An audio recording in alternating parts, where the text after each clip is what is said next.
Pour aider cette chaîne, partagez, likez, commentez, et puis peut-être, aidez-nous sur Tipeee. Oui, bonjour mes chers abonnés. Alors, c'est la revue de presse numéro 644 du 4 décembre 2025. Alors, vous n'allez pas avoir beaucoup d'images de ça, mais M. Poutine est actuellement en Inde. Et ça va être très important ce voyage parce qu'il va signer des coopérations absolument énormes avec l'Inde. Coopération militaire, bien sûr, mais ça, depuis toujours, la Russie est un allié de l'Inde et il fournit beaucoup de matériel militaire à l'Inde, mais coopération commerciale également. Beaucoup de coopération commerciale et peut-être même pouvoir amener des Indiens en Russie pour travailler. Apparemment, il peut y avoir également ce genre de partenariat. Si ça vous intéresse, allez sur mon Patreon. Vous y verrez des articles de journaux indiens qui en font état. Voilà donc quelque chose d'important bien loin de chez nous. Et puis, à côté, à Bruxelles, et puis au Parlement européen, problème, car Madame von der Leyen ne pourra pas mettre la main sur les avoirs russes. La BFCE, Madame Lagarde s'y oppose.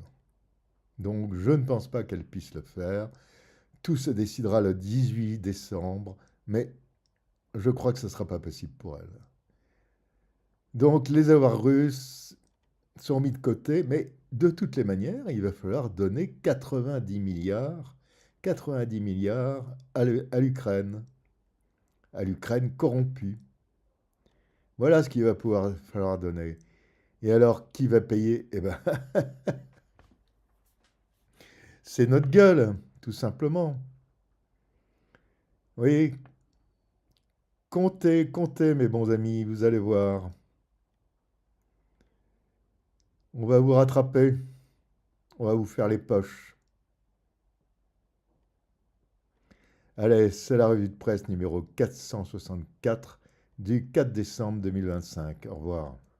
Il y a un communiqué des services extérieurs russes, enfin du SVR, service de renseignement, qui rappelle que la France continue à chercher les moyens de pouvoir s'engager directement en Ukraine au plan militaire.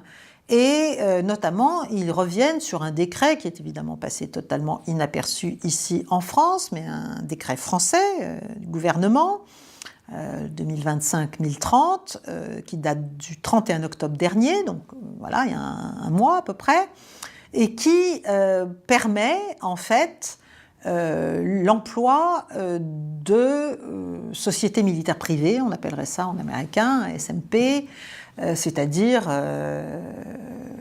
l'équivalent, si vous voulez, d'un Blackwater américain ou d'un Wagner russe, bon, mais à la française, n'est-ce pas?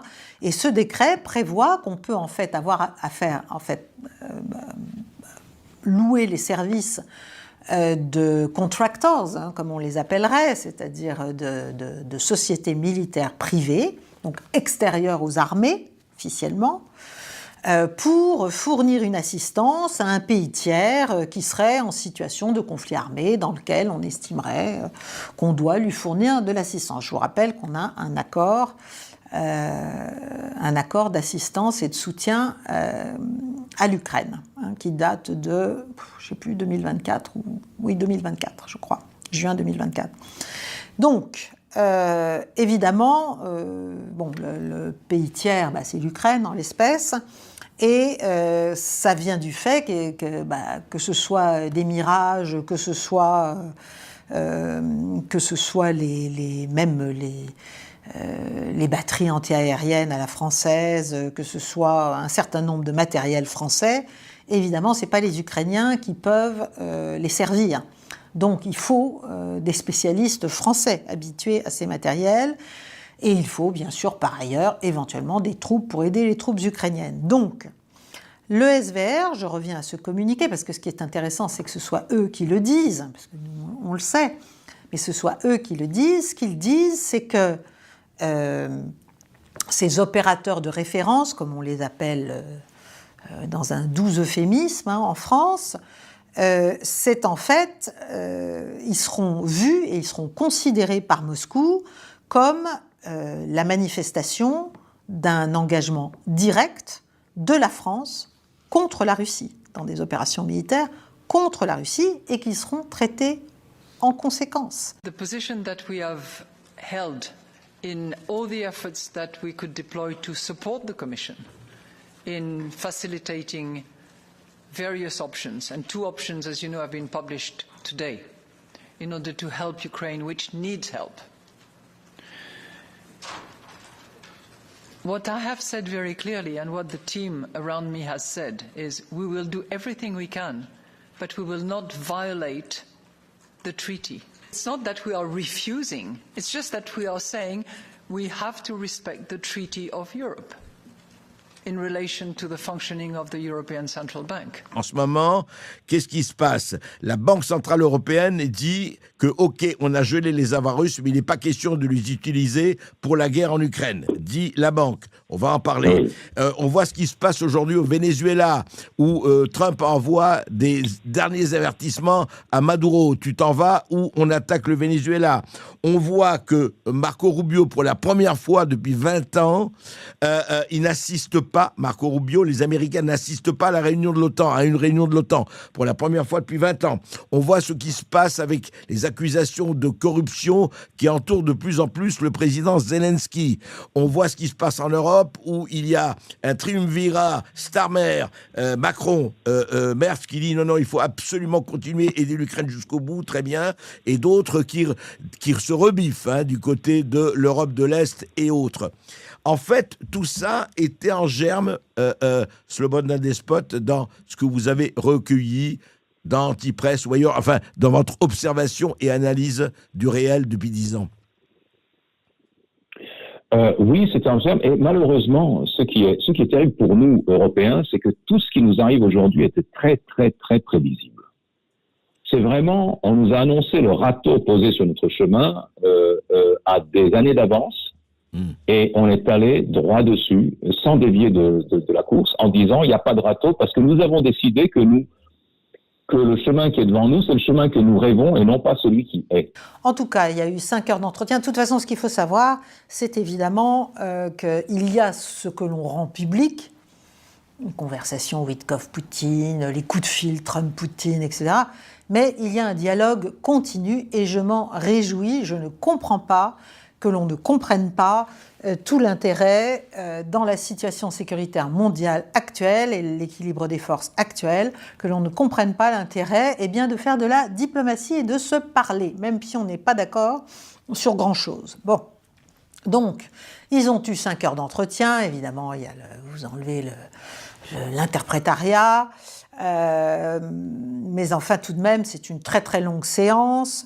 Et puis, il faut savoir qu'il y a eu donc des préparations avec Dmitriev, avec Ushakov et Witkoff, etc. Il y a eu des points manifestement d'accord, il y a eu aussi des points assez lourds encore de désaccord. Ils ont décidé, d'après ce qui a été dit après l'entretien, qu'en fait, ils ne rendraient pas public tout ça, et je pense que c'est extrêmement intelligent et prudent, étant donné tous les fauteurs de guerre et les va-t-en-guerre qui sont vent debout, évidemment, contre cette rencontre et ce qu'elle annonce. Je pense que ils ont bien raison. Je crois, d'abord, il faut voir de quoi on parle. Malheureusement, vous et moi, nous sommes Européens. Moi, je suis en Suisse, je suis originaire des Balkans, de Serbie.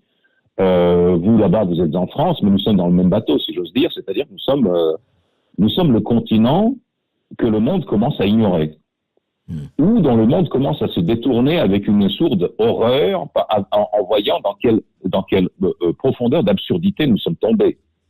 Ouais. Je voyais hier sur les réseaux sociaux des Allemands qui se réjouissaient, c'est une anecdote mais tellement significative, ça fait partie de ces signes des temps, des Allemands qui se réjouissaient d'apprendre que les voitures Porsche vendues en Russie avaient cessé de fonctionner parce que leur lien satellite, parce qu'on les avait désactivés à distance ou je ne sais pas quoi. Et ces gens disaient, c'est bien fait, ces Russes qui ont acheté des Porsche, ils ont maintenant qu'à les transporter sur des carrioles. Mais je veux dire, ils se réjouissent de perdre un énorme marché du luxe au profit des Chinois. Mais il faut être fou pour se réjouir de ça. Déjà que Porsche, ça va pas très bien. L'industrie allemande, de manière générale, ça va pas très bien. C'est le moins Et qu'on là, puisse dire, oui. plus personne ne va acheter des Porsche en dehors de l'Europe, puisque ces voitures peuvent être désactivées à distance, on ne sait même pas pourquoi.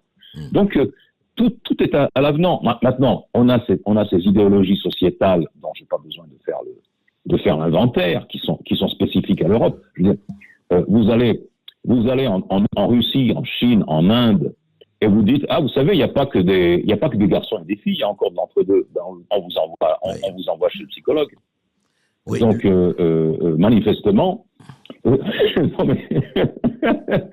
nous retrouvons, enfin, notre nomenclatura dirigeante, donc les gens qui ont accès à la parole, à la parole publique, à la parole officielle, les politiques, les médias, les académiques, etc., ils me font penser à ce chauffard égaré sur l'autoroute à sens contraire et qui dit, mais qu'est-ce qu'ils font là, tous ces chauffards?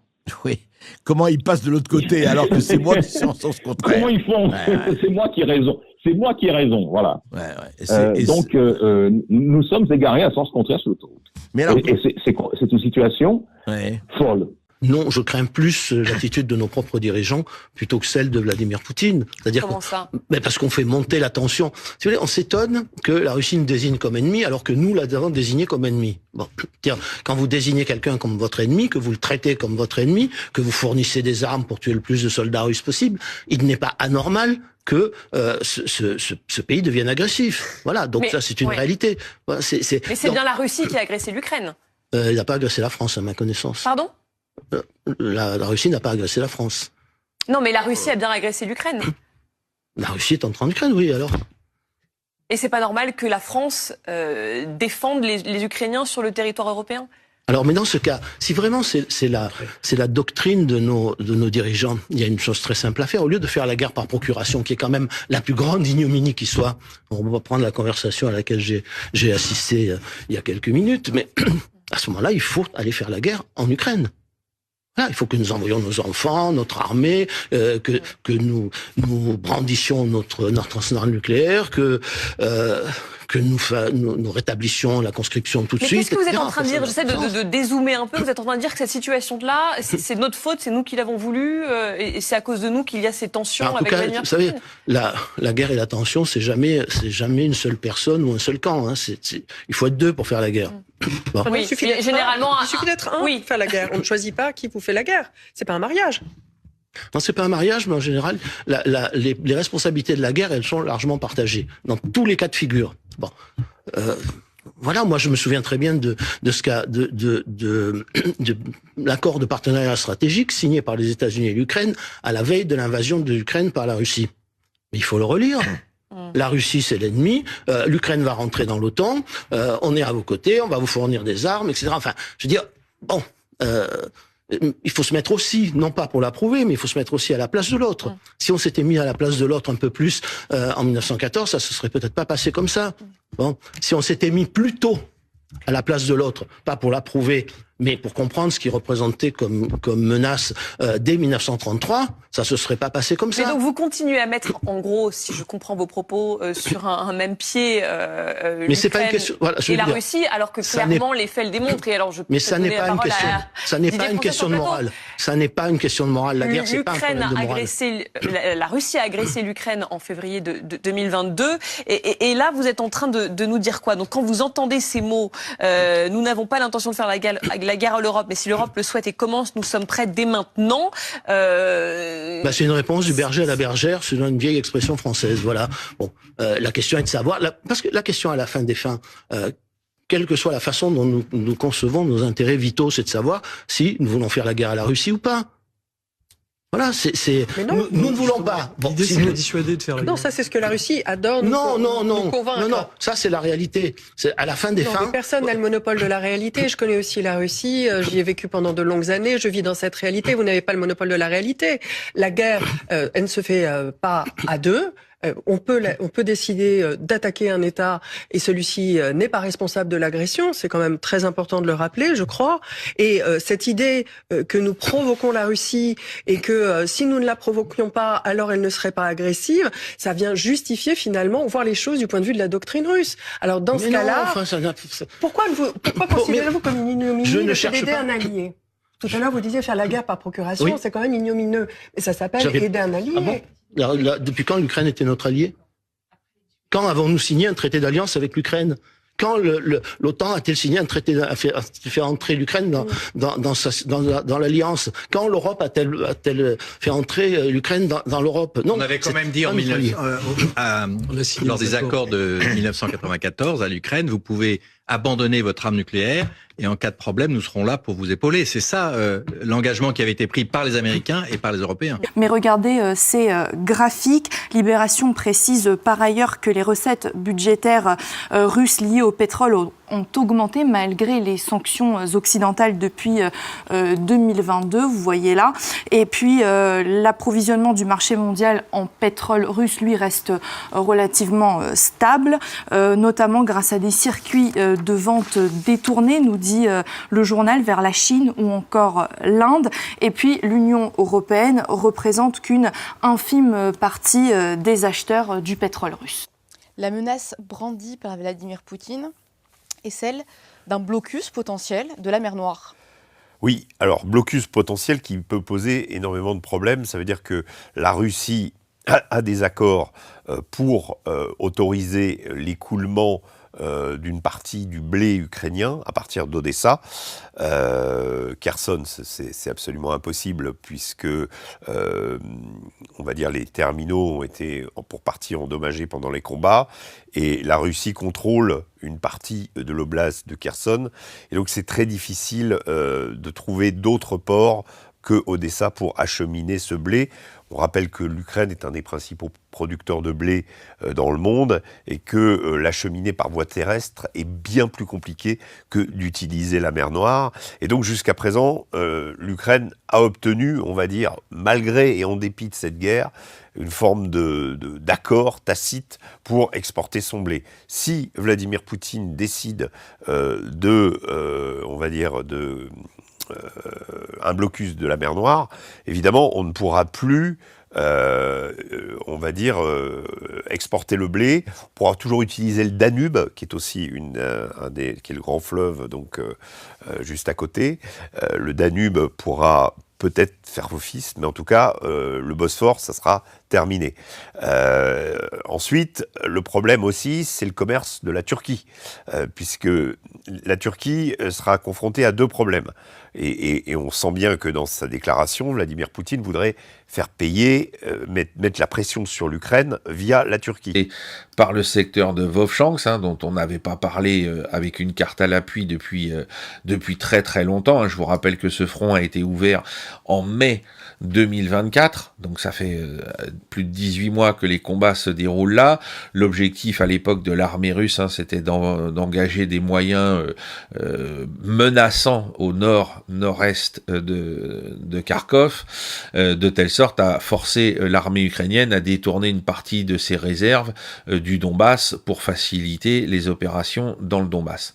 Donc aujourd'hui, on peut voir que la ville est complètement passée sous le contrôle de l'armée russe le 2 décembre, donc mardi, et que depuis la chute de la ville, les Russes continuent de mener des opérations sur le flanc oriental, de telle sorte à avoir un front égal et équilibré par rapport aux différents cours d'eau, obstacles géographiques, etc. C'est toujours le but de ce genre d'opération, c'est de vérifier qu'on est bien dans des considérations qui favorisent un front qui soit rectifié, comme on dit, en termes militaires, de telle sorte à ce qu'on puisse en profiter pour le bond d'après, pour lancer des attaques dans la profondeur, au-delà de cette ville. Et donc je vous rappelle immédiatement, en plus de cette carte, la carte des options qui s'ouvrent à l'armée russe à partir du moment où cette ville est tombée. Vous voyez donc s'afficher tout le secteur qui est entre Kharkov et le nord de Kupiansk. Kharkov encadré en bleu à gauche et Dvorishna encadré en rouge à droite. C'est pour vous montrer que depuis Vovchansk, les Russes peuvent maintenant descendre en direction du sud, en longeant le Seversky Donetsk, en profitant qu'à cet endroit il est élargi suite au fait qu'en bas vous avez au sud vous avez des barrages. Et que du coup, vous n'avez pas besoin de protéger votre flanc avec des unités nombreuses, etc. Vous devez le protéger, mais avec des moyens moins importants. Et donc, vous pouvez plus facilement vous concentrer sur l'opération offensive que vous menez à ce moment-là.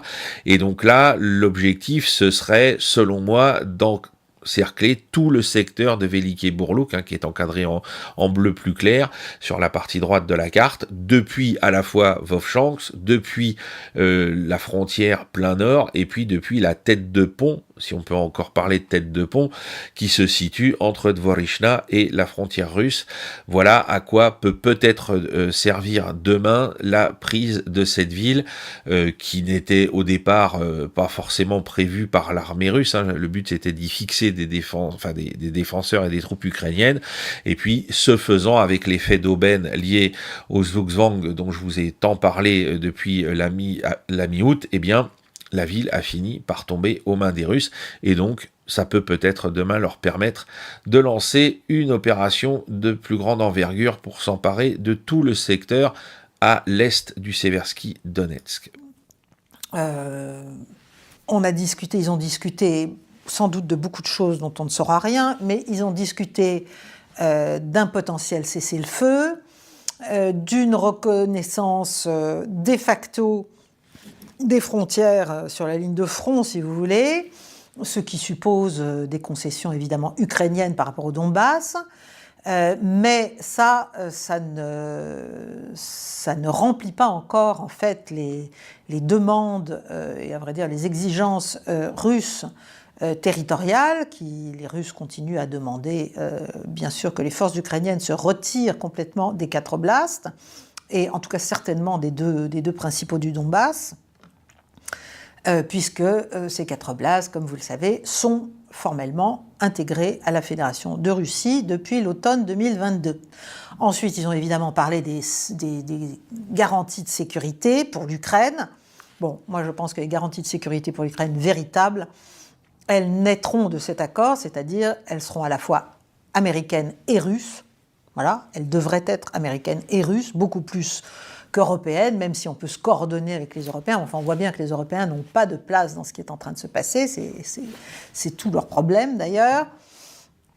Ensuite, ils ont parlé de la manière dont on pourrait mettre en œuvre tout ça, et bien sûr de la limitation des capacités militaires ukrainiennes, qui est aussi un grand point pour Moscou. C'est pour ça qu'ils ont fait la guerre, donc c'est évidemment pas pour se retrouver avec une armée ukrainienne de 600 000 ou 800 000 hommes. Bon.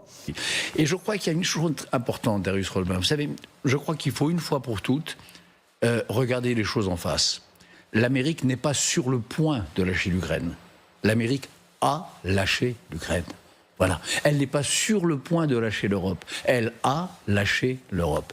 Et il faut s'habituer à penser dans les mois qui viennent, dans les semaines qui viennent, que cette guerre en Ukraine, il faut la penser et il faut la mener sans les Américains. Lorsque dans le bureau ovale, lorsque Donald Trump a eu le culot de demander à Zelensky qu'est-ce qu'il pensait, rappelez-vous, il y a quelques semaines, qu'est-ce qu'il pensait de l'idée mirobolante du plus beau tunnel jamais vu dans l'histoire du monde entre la brillante Amérique et l'admirable Russie. Il a eu le front de demander à Zelensky qu'est-ce qu'il pensait de cette idée. Et Zelensky, d'ailleurs, parlant le Trump comme le magnifique personnage qu'il est, qui est capable en effet de se mettre dans n'importe quelle situation, il a dit, en effet, je n'aime pas beaucoup cette idée. Voilà. Mais ça voulait dire quoi ? Ça veut dire que l'Amérique de Trump est passée de l'autre côté. Il faut s'y faire. Alors il y aura des méandres, il y aura des retours en arrière, il y aura des négociations où on aura l'impression que Poutine résiste à Witkoff. Mais en vérité, l'Europe doit admettre le fait qu'elle est seule aujourd'hui pour défendre l'Ukraine si elle le décide. Alors, manifestement, il y a, puisque nous sommes dans le contexte maintenant de cette dispute autour des fonds russes et de la paix en Ukraine, les deux choses sont connectées. Pourquoi est-ce que l'Union européenne essaie de s'emparer des fonds russes gelés ? C'est parce que ce sont les derniers fonds de tiroir qui lui restent pour continuer de financer la guerre côté ukrainien. Ouais. Après, c'est directement, c'est les impôts des Européens. S'ils n'y arrivent pas, c'est directement dans votre poche qu'ils vont puiser. Qu'est-ce qui s'est produit ? Ils ont dit aux Belges, qui disposent de 140 milliards sur ces 300 milliards. Entre parenthèses, la France a aussi, je crois, 90. Personne n'en parle. Hein. Oui. Oui, les avoirs russes gelés en France également, bien sûr. On n'en parle pas. On n'a parlé que des avoirs gelés en Belgique pour le moment. Pourquoi ? Parce que la Belgique est un petit pays qui est censé ne faire qu'obéir. Mais les Belges ont dit, d'accord, si vous voulez cet argent, alors nous partageons la responsabilité, c'est-à-dire le risque d'un procès devant les cours internationales pour vol, parce que c'est du vol, c'est du vol, ce qui ne s'est jamais produit durant la Première ou la Deuxième Guerre mondiale. Les ennemis avaient des fonds déposés chez l'adversaire qui n'ont pas été touchés. Bref. Tout à fait. Donc, si vous estimez que c'est pas du vol et qu'on peut faire ça, il n'y a aucun problème à partager la responsabilité de cet acte.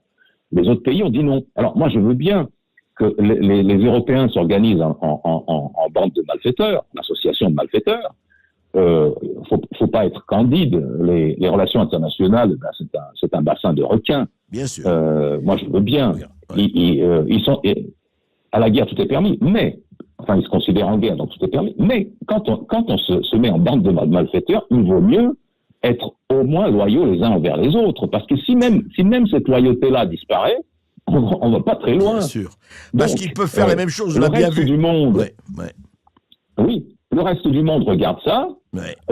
Les investisseurs, je sais pas, moi, chinois, arabes ou autres, se disent, c'est pas là qu'on va mettre l'argent, vous avez vu ce qu'ils en font.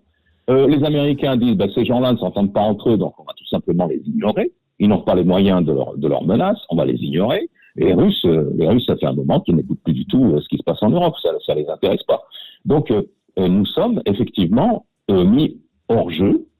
Et ce qui se passe, c'est que les Américains, alors pour des raisons qui sont à mon avis liées à leur politique intérieure, les Américains continuent de négocier avec les Ukrainiens sur la paix en Ukraine.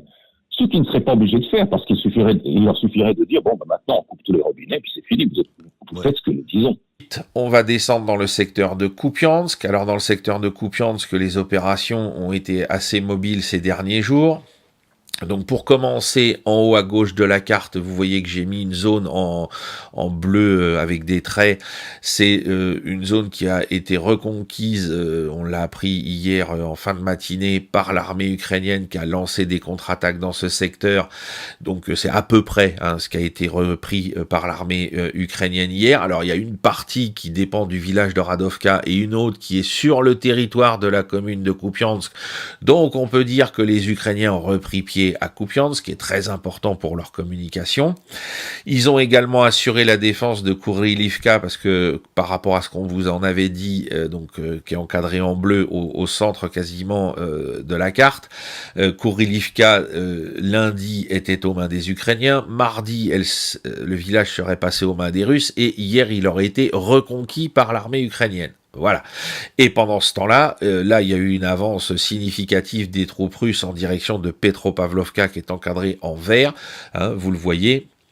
Là, il y a toute une zone qu'on a encadrée en jaune, qui a été conquise par l'armée russe. Et donc, il semblerait que, comme on le disait lundi, les Russes veulent à la fois continuer des attaques en direction de Kurilivka pour atteindre Kupiansk, c'est Vuzlovi, voilà, pour prendre le dernier point de passage sur le Skol, et en même temps prendre Petropavlovka pour encercler toutes les troupes qui se trouveraient encore à l'est de Petropavlovka pour en fait scinder la poche, la poche tête de pont ukrainienne à l'est de l'Oskol en 2 ou 3 parties, ce qui en faciliterait ensuite la destruction. Cette guerre. Cela étant, le ton a changé. On ne peut pas le nier, le ton a changé. Il y a 2 ans, 3 ans, beaucoup conjecturaient que la Russie allait s'écrouler. Pour l'instant, elle ne s'écroule pas. Elle s'écroulera peut-être demain matin, mais pour l'instant, elle ne s'écroule pas. Fin 2022, les Ukrainiens étaient sur une dynamique qui était favorable. Ils libéraient 20 000 km² en 3 mois, la Russie n'avait plus les moyens de tenir,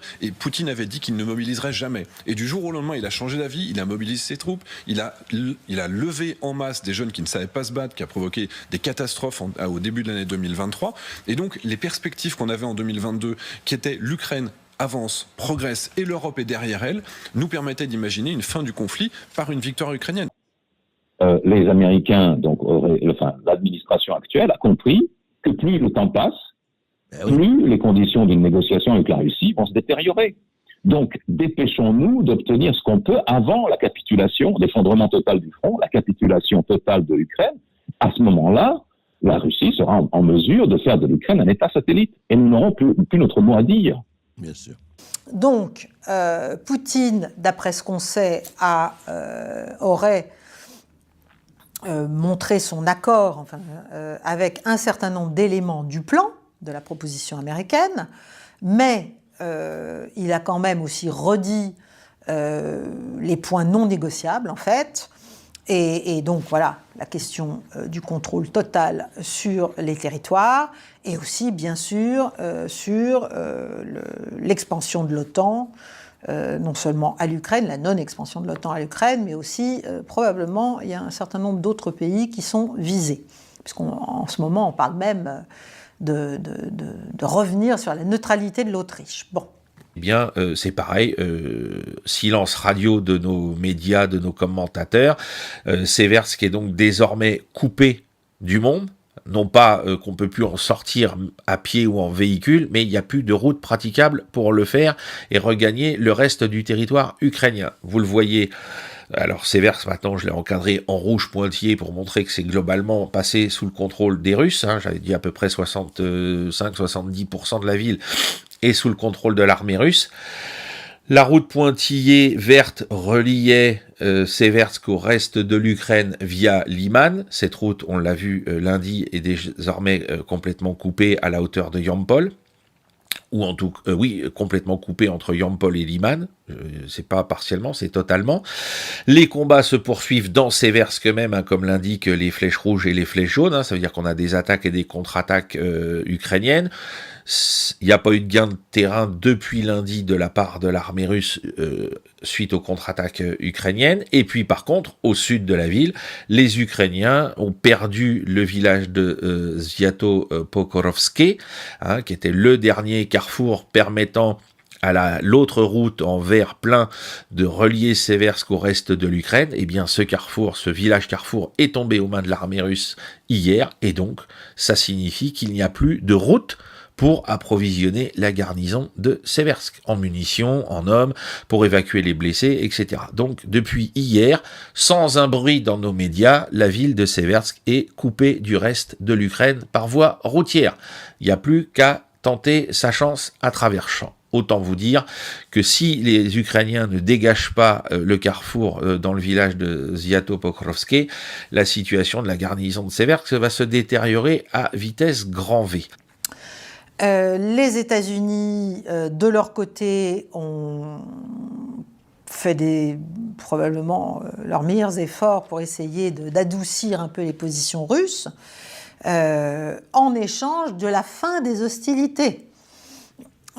Mais il n'y a pas eu de conditions ou d'incitation promise ou fournie, si vous voulez, du côté américain.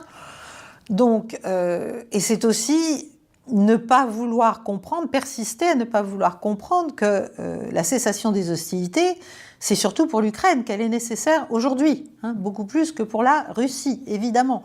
C'est toujours ce mauvais calcul initial sur les capacités russes, comme si Poutine voulait à tout prix arrêter les opérations. Bien sûr, ce serait souhaitable, mais ça n'est pas nécessaire, ça n'est pas urgent, alors que pour l'Ukraine, eux, ils sont à l'os et ils sont perdants. dans cette affaire. Donc, bien sûr, les contraintes ne sont pas les mêmes de part et d'autre. Goulia-Pollier, puisque c'est toujours très important de revenir sur ce secteur. Donc, puisque je vous le dis, sur Pokrovsk, Mirnograd, il n'y a rien de particulier à raconter à part l'agonie terrible de la garnison de Mirnograd, qui finira, je pense, ou on va en tout cas l'espérer, comme celle de Velika Novoselka, par se rendre, c'est-à-dire que s'il y a encore un seul et unique chef qui tient la garnison ukrainienne de Mirnograd, voyant qu'on ne vient pas à son secours et qu'il n'y a pas de tentative de dégagement qui est engagée par l'armée ukrainienne à l'extérieur de cette poche, puisque Pokrovsk, on va pas revenir là-dessus, c'est complètement aux mains des Russes, peut-être prendra-t-il cette décision importante de se rendre plutôt que de voir ses hommes se faire massacrer. Voilà. Alors quand je dis massacrer, c'est dans des combats, c'est pas massacrer au sens où ils auraient déposé les armes et où les Russes les exécuteraient. Faut être clair là-dessus. Donc là, en ce qui concerne Goulia-Pollier, par rapport aux informations qui datent de mardi, les Russes ont poursuivi donc leurs opérations au nord pour s'assurer le contrôle de la route qui relie Goulia-Pollier à Pokrovské. Donc ils ont pris Dobropilia qui est encadré en rouge désormais. Ils attaquent sur le village, les deux villages qui sont au sud, Varvarovka et Zelené. Alors, ils se rapprochent de Varvarovka depuis mardi. Je pense que, comme on le disait sur le bulletin de lundi, ils vont prendre ces deux villages et ensuite, ils vont tenter de couper la dernière route qui part de Goulia-Pollier vers le sud-ouest, vers le bord en bas à gauche de la carte, tandis que, simultanément, vous voyez les flèches jaunes, ils continuent d'attaquer dans les faubourgs sud-est et nord-est de Goulia-Pollier. Pour le moment, il n'y a pas eu d'informations sur une prise de contrôle plus importante d'autres quartiers de la ville, mais la bagarre se poursuit. Voilà, donc les Russes vont faire exactement ce qu'on pouvait attendre d'eux, puisque, semble-t-il, il y a assez d'Ukrainiens pour tenter de tenir Goulia-Pollier pour le moment. Eh bien, ils vont non pas mener simplement l'assaut, comme ils l'ont déjà fait depuis le début du week-end dernier dans la ville, mais ils vont aussi s'assurer qu'ils contrôlent toutes les voies de communication extérieures et que les Ukrainiens n'auront plus qu'une petite porte de sortie vers le sud-ouest avant de lancer l'assaut sur la ville. Donc, Dmitriev, russe, a dit lui aussi que c'était très productif, qu'il n'y avait pas eu d'accord sur des concessions spécifiques, ni sur un calendrier pour un cessez-le-feu, et que tout ça, et que même l'idée d'un sommet, un sommet au sommet, si vous voulez, Poutine-Trump, tout ça allait prendre encore un peu de temps. On pouvait imaginer cela, si tout se passait bien, en avril ou en juin prochain. Donc vous voyez, on a encore 6 mois de discussion avec toutes les occasions possibles, bien sûr, pour faire dérailler le processus. Et Dieu sait s'il y en a qui veulent faire dérailler le processus. Bon, donc, par ailleurs, il faut rappeler une conférence de presse qu'a tenue Vladimir Poutine à Bishkek mardi dernier au Kyrgyzstan, où il a quand même rappelé la manière dont les négociations devaient être menées. C'est-à-dire, bien sûr, il y a des contacts politiques à très très haut niveau, ceux qui viennent de se tenir, mais après, il y a la méthode concrète. Et la méthode concrète, c'est bien sûr entre les ministres des Affaires étrangères, en l'espèce Lavrov et Rubio, et que du côté russe, évidemment, c'était Lavrov qui était responsable des contacts, des négociations sur les conditions possibles d'une fin de la guerre, et que lui-même, Poutine, bien sûr, s'appuyait sur les rapports de Lavrov, sur ce que lui rapportait Lavrov de tous ces pourparlers, sans que tout ça soit forcément rendu public. Ça, c'est important parce que ça remet Lavrov, dont on avait dit, moi j'ai jamais cru une demi-seconde, mais enfin, certains expliquaient qu'il avait été mis un peu sur la touche, qu'il prenait de la distance, qu'il n'était pas là à certaines réunions, etc., etc. Ça n'a pas l'air d'être manifestement le cas. Poutine lui redonne toute sa place. Parce que ce sont les canaux professionnels, entre guillemets, de la mise en musique d'un accord général. Et voilà, donc Lavrov est tout à fait dans le game, enfin dans le jeu encore. Alors, et d'ailleurs, Lavrov, pendant ce temps, pendant qu'il y avait cet échange Poutine-Witkoff, il était en pourparlers avec son homologue chinois, Wang Yi. Donc c'est aussi une manière de rappeler qu'il ne faut pas que les États-Unis perdent de vue le grand schéma, mais je ne pense pas qu'ils le perdent de vue, qui est quand même un schéma risqué pour eux s'ils n'arrivent à rien, c'est-à-dire un renforcement de l'alliance russo-chinoise. Et voilà, c'est toujours, si vous voulez, Poutine montre et a à cœur toujours de montrer que certes il y a la guerre en Ukraine, enfin ce qu'il appelle l'opération militaire spéciale en Ukraine, mais que pour le reste, la Russie ne s'arrête pas de vivre. Et la diplomatie russe travaille dans tous les domaines et sur tous les axes. Le secteur, donc là, les gens de South Front appellent ça Kamiansk, nous on appelle ça le secteur de Stepnogorsk, donc on est tout au bout de la ligne défensive de l'armée ukrainienne dans l'oblast de Zaporozhye. On est à une vingtaine de kilomètres à peine au sud de la ville de Zaporizhzhia. Donc les Ukrainiens ont perdu depuis un moment la ville de Kamiansk, qui est encadrée en rouge en bas de la carte. Ensuite, ils ont perdu la ville de Primorsk, qui est le long de l'ancien cours du Dniepr. Je vous rappelle que ce que vous voyez, la tache sombre sur le côté gauche de la carte, c'est le cours du Dniepr tel qu'il était quand il y avait encore le barrage en amont de Kherson et qui a été détruit par les combats. Et donc aujourd'hui, toute cette zone-là, c'est une zone de marais plus ou moins humide, dans laquelle il est très difficile de progresser à part à pied. Alors les Ukrainiens avaient donc tenté de reprendre Primorsk. Les Russes ont recommencé des attaques pour s'assurer le total contrôle de Primorsk au cours des 3 semaines précédentes. Et donc là, ils ont lancé des attaques autour de Stepnogorsk. On en avait parlé il y a déjà un petit moment. C'était un petit peu plus lointain. C'était il y a 3 semaines. Alors là, vous voyez sur la carte qu'avait proposé South Front hier, en début d'après-midi, il restait une poche au milieu de Stepnogorsk, on l'a colorié en rouge, pour vous montrer que toute la ville est désormais sous le contrôle de l'armée russe, qu'elle a du coup donc en sa possession une ville, un bourg assez important, au-delà de la ligne de fortification qu'on a manifestée en noir de manière schématique, je le précise tout de suite pour les esprits chagrins, la ligne de défense ukrainienne en noir, donc cette ligne est désormais dépassée, il y a désormais une ville qui va pouvoir servir pour accueillir tout le dispositif de commandement et de logistique de l'armée russe pour faire le bond suivant, et vous voyez que les Russes ont déjà démarré des attaques vers le nord et le nord-est depuis Stepnogorsk hier. Alors, je reste néanmoins, comme d'habitude, prudent par rapport à ces informations,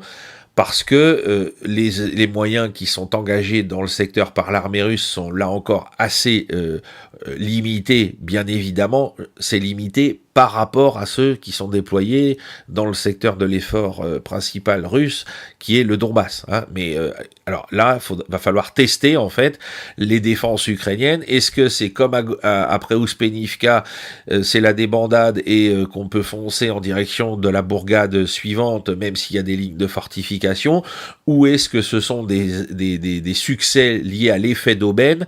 Voilà, il va falloir regarder dans les semaines qui viennent, comme je dis toujours. Si lundi ou jeudi prochain, on reparle de Stepnogorsk et du secteur donc au sud de Zaporozhye aujourd'hui, enfin de la ville de Zaporizhzhia, pardon, eh bien c'est que les Russes ont soit plus grand monde face à eux, soit qu'ils ont engagé des moyens supplémentaires pour poursuivre leurs attaques. Donc la balle est en fait maintenant dans le camp de Trump. Une fois que Witkoff sera revenu et lui aura expliqué tout ce qui a été dit, il va falloir qu'il donne à Rubio mandat, en fait, de mener avec sa délégation, face à Lavrov avec sa délégation, les négociations pratiques, si vous voulez. Voilà. Donc c'est si vous voulez, je pense que là, cette rencontre, ça a été la confirmation politique de l'état d'esprit qu'on avait vu se manifester à Anchorage, en Alaska, en août dernier, le 15 août dernier. Voilà, c'est encourage number 2, si vous voulez. Réalisme, prosaïsme, bénéfices économiques, financiers, stratégiques attendus. Ça, c'est vraiment l'arrière-fond de cet accord et de ce plan de paix. Et il faut le comprendre, c'est-à-dire que l'Ukraine, bien sûr, est le sujet sur lequel il faut arriver à quelque chose, mais derrière, il y a tout un ensemble de points, je ne le répéterai jamais assez, qui sont destinés à rétablir, en fait, une forme de coopération entre la Russie et les États-Unis, notamment au plan économique, mais aussi géopolitique, d'ailleurs dans l'Arctique. Enfin voilà, il y a une espèce de grand partage, non seulement des ressources, mais des zones et des domaines d'influence respectifs. Voilà. Et ça, évidemment, pour les Européens, c'est une extrêmement mauvaise surprise parce que la porte se referme derrière eux. La guerre d'Ukraine, en fait, comme tu le sais, a commencé bien avant 2022. C'était avec le coup d'État de 2014 à Kiev. Il y a déjà eu un début de guerre civile de l'Ukraine, de la nouvelle Ukraine issue du Maïdan contre sa propre population de l'Est ukrainien. Et figure-toi que le 1er janvier 2022, lorsque dans mon premier article de l'année 2022, j'avais dit méfiez-vous, la Russie deviendra votre préoccupation première dans les temps qui viennent. Voilà ce qui se passe. Oui, et on voit aujourd'hui... Oui, et en fait, c'est intéressant parce que... Alors, l'impression juste, en disant comme ça, par rapport à ce qui se passe aujourd'hui, et on va en parler, Slobodan Despot, parce qu'il y a de quoi, parce que l'actualité, elle est là. Je rappelle, très rapidement. Après hier soir, les Européens n'accepteront plus de gaz russe à partir de l'automne 2027. Alors, a priori, on se dit, il était temps, mais si on réfléchit 2 secondes, on se demande si on n'est pas simplement en train de changer de dealer. On était dépendant de Vladimir Poutine, on va le devenir de Donald Trump, François. C'est vrai, c'est vrai. Alors cette décision de la Commission, vous l'avez dit, elle était attendue et indispensable. Plus d'achat de gaz russe à partir de 2027. Il s'agit en fait de tenter de limiter les moyens financiers que Moscou retire de ses ventes d'hydrocarbures pour financer la guerre d'Ukraine. Avant la guerre d'Ukraine, 40 à 45% du gaz consommé en Europe venait de Russie. Et puis les livraisons de ce précieux fluide ont été fortement ralenties, d'abord par la Russie elle-même, on s'en souvient, par l'Europe, évidemment, puis à cause du sabotage de tuyaux reliant la Russie à l'Allemagne.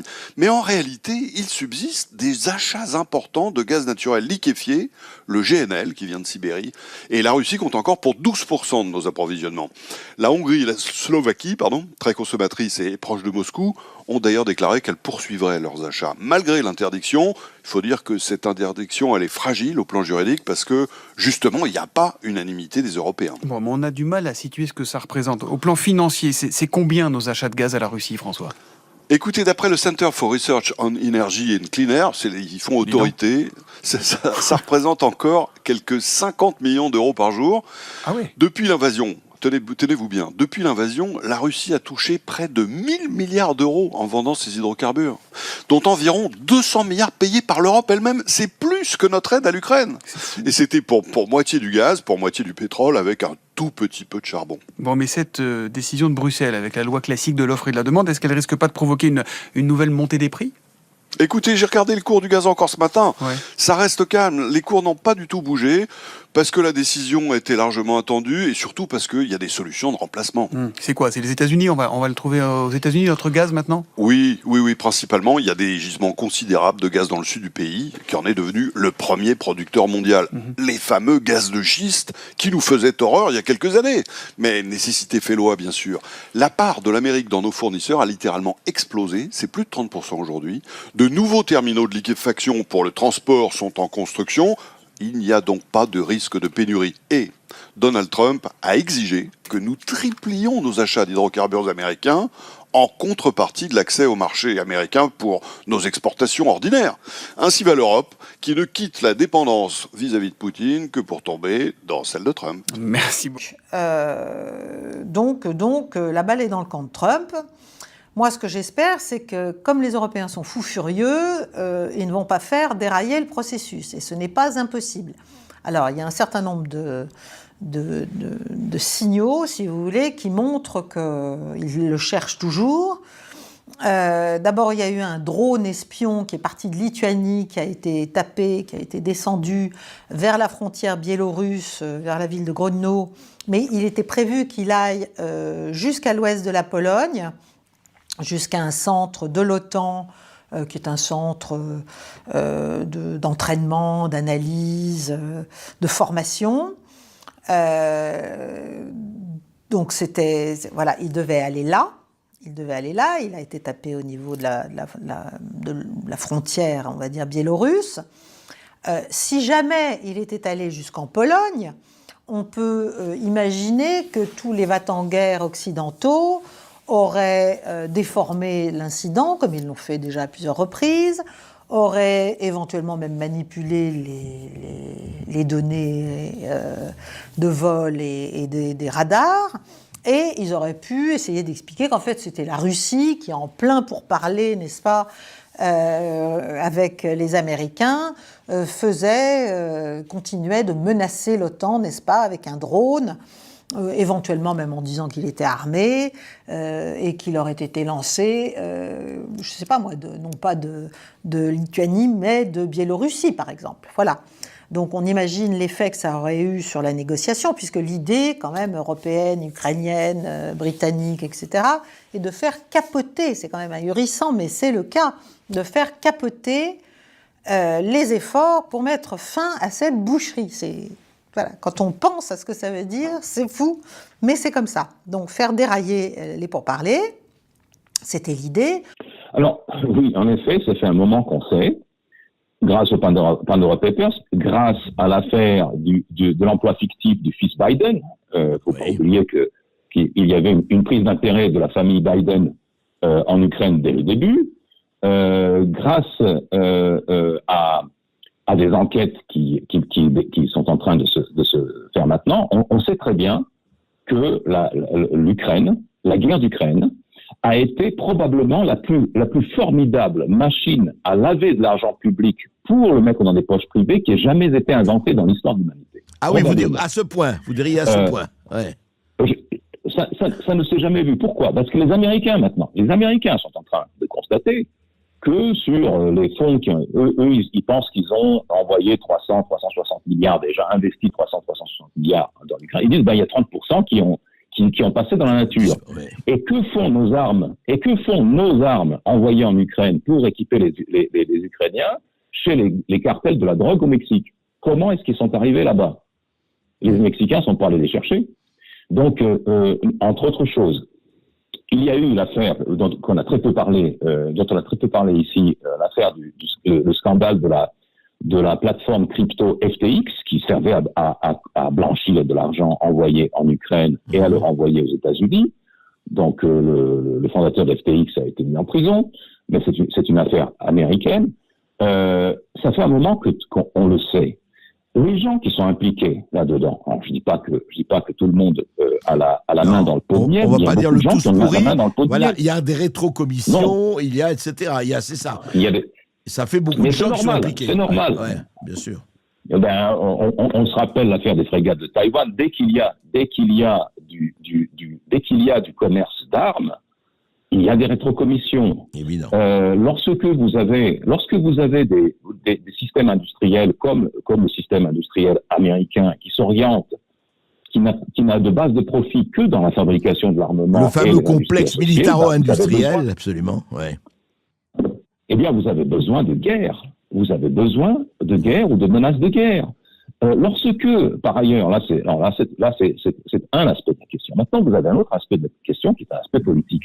Les dirigeants européens, comme vous l'avez expliqué en 2022, vous savez, cet auteur de roman chez Gallimard, Monsieur Le Maire, il était aussi ministre de quoi déjà? De la faillite. Monsieur Le Maire, Bruno Le Maire, qu'il allait mettre la Russe à genoux, l'économie russe à genoux. Donc, ça ne s'est pas produit. L'économie russe va beaucoup mieux qu'on ne l'espérait. Les Européens ont cru. Le plan était simple. D'ailleurs, nous, on a écrit là-dessus. Vous savez, il y a eu des conférences. Personne n'en a parlé. Mais il y a eu des conférences très officielles sur le démantèlement de la Russie. Une fois que l'État sera en faillite, on en fait une vingtaine d'États qui nous seront soumis. Alors, ce sont des rêves mouillés. Monsieur Le Maire en est spécialiste. Mais, je veux dire, ce qu'il y a, c'est qu'il y avait un plan. On a dit aux industriels, on a dit à tout le monde, on va casser une fois que la fédération russe s'est enlisée. Ouais. Voilà. Elle s'est enlisée en Ukraine, on va casser le régime Poutine, qui grâce à la crise économique, grâce aux sanctions, et nous allons avoir quelqu'un au début qui sera notre allié, notre homme dans la place au Kremlin, et qui nous permettra de faire de la Russie notre colonie. Ça, c'était le plan. Le plan n'a pas marché. Mais ces gens, en attendant, se sont commis cul et chemise avec le petit bonhomme vert de Kiev. Quand le petit bonhomme vert sera tombé, ce sera l'heure de leur chute à eux aussi. Donc c'est normal qu'ils essaient de le maintenir en selle aussi longtemps que possible. Alors c'est la presse, j'allais dire, européenne, enfin européano-ukrainienne, Euromaidan Press, qui explique que la Russie a en fait, en matière de véhicules blindés, elle en a plus aujourd'hui qu'en 2022. Voilà, en dépit du fait qu'elle en aurait quand même perdu plus de 16 000. Voilà, depuis bientôt 4 ans de guerre, en 45 mois de guerre, si vous voulez. Mais elle en a ressorti près de 15 000 et elle en a construit 4 000 nouveaux. Bon. Donc là, vous voyez, on est très très loin quand même de pouvoir sérieusement, sans prêter à rire, s'imaginer pouvoir infliger une défaite stratégique à la Russie. Voilà. Je ne parle même pas du scénario où les Américains nous lâchent. Là, il n'y a plus personne. S'il n'y a plus les capacités de renseignement, les capacités satellitaires américaines, soyons clairs, les forces européennes ne sont pas en état seules, même à travers l'OTAN, même avec une interopérabilité, n'est-ce pas, moyenne, on va dire, ça n'est pas possible, ce n'est pas sérieux de laisser penser ça et ce n'est même pas sérieux de prendre ce type de posture. Après avoir rencontré les négociateurs américains plus tôt cette semaine, le président russe Vladimir Poutine est en Inde. C'est une visite officielle, Raphaël, manière en fait de souligner les liens étroits entre Moscou et New Delhi. Oui, lien étroit au cœur de cette visite officielle. Vladimir Poutine ne sort pas si souvent de la Russie, mais là, il le fait pour se rendre en Inde, pays très important compte tenu de sa population, de son poids économique. C'est aussi le cas de la Chine et on vous en parlera tout à l'heure en fin de chronique. Mais d'abord, en Inde, c'est Vladimir Poutine. Si vous demandiez l'accueil qu'il allait recevoir, regardez ces images. On va, entre autres, parler de relations économiques, mais surtout énergétique entre les deux pays, parce que l'Inde est devenue très grand importateur de ressources énergétiques et pétrolières russes. Regardez, les importations de pétrole avant l'invasion russe de l'Ukraine de l'Inde, ça représentait 2,5 % à peu près. Regardez où on en est en novembre, selon les dernières données, à plus de 35 % de l'énergie importée en Inde qui vient de Russie. Si vous montrez donc l'importance de ces liens, surtout que la Russie fait face à des sanctions, exporte moins par exemple en Europe. Alors l'Inde est devenue un débouché important. Et il n'y a pas que l'Inde, il y a d'autres pays aussi. On va vous montrer donc les plus grands importateurs de pétrole brut russe. En première position, c'est la Chine. Deuxième position, l'Inde, qui représente 38 % des exportations de pétrole brut venues. Sale temps pour le secrétaire américain à la Défense. Pete Hegseth est désormais marqué par 2 dossiers compromettants. Le premier, surnommé Signalgate, remonte au mois de mars 2025. Entre le 11 et le 15 mars de cette année, donc, un groupe de discussion via l'application Signal est créé au sein du département de la Défense et inclut même plusieurs hauts représentants de l'administration en place. Pete Hegseth y partage des informations ultra sensible depuis son téléphone personnel, en dehors des canaux sécurisés du Pentagone donc. L'affaire éclate publiquement fin mars, puis un rapport de l'inspecteur général du Pentagone publié le 3 décembre 2025 estime que cette pratique contrevenait bien au protocole interne du Pentagone. Ce qui peut donc désormais se traduire par une sanction, mais qui ne peut techniquement être prononcée que par le président lui-même. Le président qui, cette semaine, a justement renouvelé sa pleine et entière confiance au jeune ministre lors de la réunion de son administration. Pourtant, il y a bien un deuxième dossier désormais. Une opération en septembre 2025, cette fois contre une embarcation suspectée de trafic de drogue. 2 passagers blessés après une première frappe au large du Venezuela auraient été atteints lors d'un second tir, clairement visant à achever les survivants. Ces éléments font l'objet de vérification supplémentaire au sein du département de la Défense. Pete Hegseth conteste les faits tels qu'ils sont rapportés, mais une seconde enquête est donc en cours, le tout entraînant un examen accru de ces communications et des conditions de cette opération. Emmanuel Macron est en visite d'État en Chine au menu business et guerre en Ukraine. Pékin, soutien clé de Moscou. On retrouve nos envoyés spéciaux, Bastien Auger et Julie Janus, qui suivent ce déplacement pour LCI. Bastien, le président français peut-il influencer son homologue chinois sur le dossier ukrainien et sur les pourparlers de paix en cours ? C'est ce qu'il essaie de faire, même si ses proches nous disent qu'il n'est pas naïf, Emmanuel Macron. Mais en tout cas, il a bien abordé le sujet ce matin lors de l'entretien en tête-à-tête d'1h30 environ qui s'est tenu ici au Palais du Peuple. Et d'ailleurs, devant la presse, il y a quelques minutes, les deux présidents en ont parlé du dossier ukrainien. Le Chinois Xi Jinping, dans des termes assez vagues, pour dire que la Chine était en faveur de la paix. Et Emmanuel Macron, lui aussi, a pris la parole pour tenter d'inviter la Chine à faire pression sur la Russie. Alors évidemment, c'était dit en des termes beaucoup plus diplomatiques. Il a une nouvelle fois appelé à une paix juste et durable ou, à tout le moins, a-t-il dit, un cessez-le-feu ou un moratoire sur les attaques qui visent les infrastructures critiques. Alors évidemment, c'est sans grande illusion qu'Emmanuel Macron a fait passer ses messages sur sa capacité à bouleverser la position chinoise. Mais l'idée, c'est de faire passer tous les messages possibles pour tenter de peser au moins un petit peu, de faire un petit peu pression sur la Russie. Merci beaucoup Bastien. Bastien Auger en direct ce matin depuis la Chine avec Julie Janus. Dimitri, bonjour à tous. Vincent, vous revenez ce matin sur la condamnation de Christophe Glaise à 7 ans de prison. Le tribunal de Tizi Ouzou l'a donc confirmé hier en appel. Oui, il y a de quoi être en colère. Alors, personne ne croit à l'indépendance de la justice en Algérie, mais on vous dit de faire semblant. Les magistrats algériens sont couchés et en plus ils sont susceptibles. Il serait donc habile de les flatter, de louer leur justice souveraine quand ils condamnent un innocent, plutôt que de dénoncer une machine de répression au service d'un régime tyrannique. Les incurables optimistes qu'on croise ici dans les allées du pouvoir et dans les rédactions ne sont pas à une contradiction près, puisqu'ils parlaient ces jours-ci, ils pariaient sur l'apaisement du climat entre Alger et Paris, autrement dit sur l'effacement de Bruno Retailleau et sur les courbettes de son successeur pour obtenir la libération de Christophe Glaise. Patatras, la sentence, 7 ans de malheur, font l'effet d'une douche froide. Alors évidemment, on plaint le confrère dans sa cellule, on plaint sa famille qui imaginait passer Noël avec lui, et tout leur espoir repose désormais sur le droit de grâce d'Abdelmajid Tebboune, auquel il faut susurrer des mots doux, et si possible en allemand, mais qui est lui aussi très, très susceptible. La vérité crue, c'est qu'il déteste les Français, c'est sa ligne de politique depuis toujours. L'humilité ne va pas désarmer son adversité. Et depuis l'arrestation du journaliste, il y a 1 an et demi, on se berce en France d'illusions. Et vous en voulez à Reporters sans frontières, pourquoi ? Parce que Reporters sans frontières laisse croire qu'il n'y a pas de frontières pour les journalistes, qu'ils sont des professionnels hors sol, voltigeant d'une capitale à l'autre, investis d'une mission qui les affranchit des règles qui s'imposent au commun des mortels. La faute, la seule, de Christophe Glaise est d'avoir cru à ces fadaises, de n'avoir pas réalisé que l'Algérie est dotée d'un appareil policier qui a surveillé de près le petit Français qui se croyait au-dessus des lois.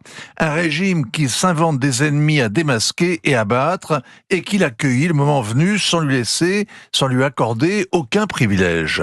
Ensuite, la Kabylie est un pays rebelle que le régime traite comme un ennemi intérieur, avec une législation d'exception qui accuse de terrorisme ceux qui défendent pacifiquement l'identité kabyle et d'apologie du terrorisme tous ceux qui les écoutent. Enquêter sur le club de foot de Tizi Ouzou, le JCK qui est le cœur battant de l'identité kabyle, c'était à coup sûr exciter la paranoïa d'Alger. Alors, Reporters sans frontières, Vincent, je vous laisse tousser, a choisi la discrétion pour ne pas politiser l'affaire. Mais ça, c'est la stratégie du Quai d'Orsay. Les diplomates, soucieux d'efficacité et de ménager leur confort, ont caché l'arrestation du confrère. Les fonctionnaires se lovent toujours dans le molleton du secret. Ça leur évite de rendre des comptes, en plus d'avoir des familles sur le dos. Et cette stratégie du silence se comprend quand les preneurs d'otages sont des coupeurs de route. Elle n'a aucun sens quand il s'agit d'États voyous. Les diplomates détestent les vagues, la pression de l'opinion publique, la raison d'État et leur morale, mais qu'une organisation professionnelle comme RSF, qui prétend défendre les journalistes, n'ait pas sonné le tocsin, qu'elle ait fait silence pendant des mois sur la situation de Christophe Glaise, c'était au minimum une erreur de stratégie. Avec des raisonnements pareils, Jean-Paul Kaufmann serait toujours aux oubliettes au Liban. Il a été libéré parce que le décompte quotidien au journal de 20 heures de sa détention a fait peser une telle pression sur le gouvernement qu'il l'a obligé à trouver les moyens de sa libération, c'est-à-dire l'argent, les intermédiaires, l'opportunité. L'ambassade d'Alger n'a pas cherché à exfiltrer Christophe Glaise pendant l'année qu'il a passé assigné à résidence. Elle lui a dit de se tenir à carreau à la disposition de la justice algérienne. Il y a quelques années, le directeur d'un institut culturel accusé d'un crime imaginaire en Russie s'était vu ainsi conseillé par l'ambassade à Moscou de se rendre aux autorités. S'il avait suivi ce conseil, le Breton aurait passé 15 ans dans une colonie pénitentiaire qui n'a rien à voir avec le Club Méditerranée. Il a préféré fuir par ses propres moyens et il a ainsi sauvé sa peau. La faiblesse et la naïveté de la France dans cette affaire sont accablants. Ouais, cet homme dont vous parlez, c'est Johan Barbero, qui avait raconté son histoire dans un livre très bon, dans les geôles de Sibérie. Ça avait donné un film avec Gilles Lelouch aussi, Compromat. Oui, exactement. C'est une histoire qui a 10 ans à peine, mais qu'on a totalement oublié. Bonjour madame, vous êtes donc candidate au poste de procureur européen. Il y a 3 ans, votre prédécesseur Laura Kövesi a annoncé l'ouverture d'une enquête sur l'acquisition des doses Covid, mais aucun de ces rapports ne parle du préjudice potentiel. D'ailleurs, toujours rien dans le rapport d'activité. Je rappelle, c'est 10 doses par Européen pour le montant astronomique de 71 milliards d'euros, sans contrôle démocratique, avec des clauses cachées, des prix cachés et des versements aussi cachés. Et depuis 3 ans, pas de nouvelles. Est-ce que vous vous engagez à faire un audit public de ce dossier pour savoir combien d'enquêteurs pendant ces 3 ans ont travaillé sur ce dossier, combien de perquisitions qui ont été faites et combien de SMS ont été saisis, puisqu'on sait qu'aujourd'hui, la commission a été condamnée. Parce que hier, on a appris que le PPO et la police belge n'hésitaient pas à mettre en garde à vue une ex-vice-présidente de la commission dans une affaire un peu plus petite, alors que sur le Pfizergate, on attend toujours des résultats.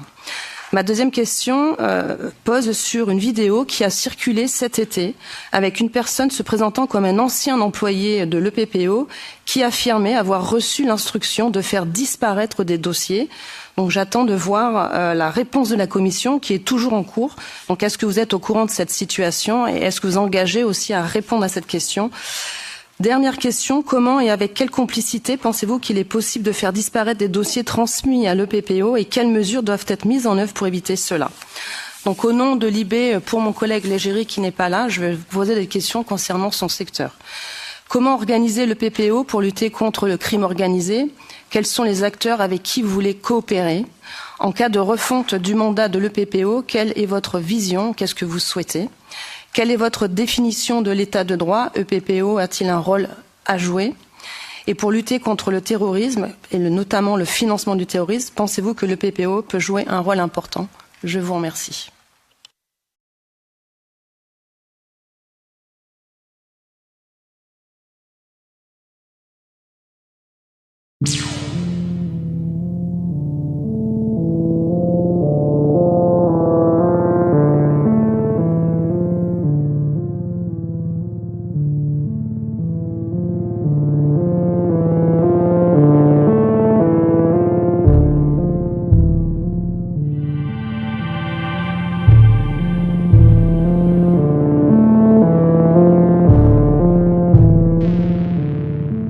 Alors, pour aider cette chaîne, partagez, likez, commentez, et puis peut-être, aidez-nous sur Tipeee.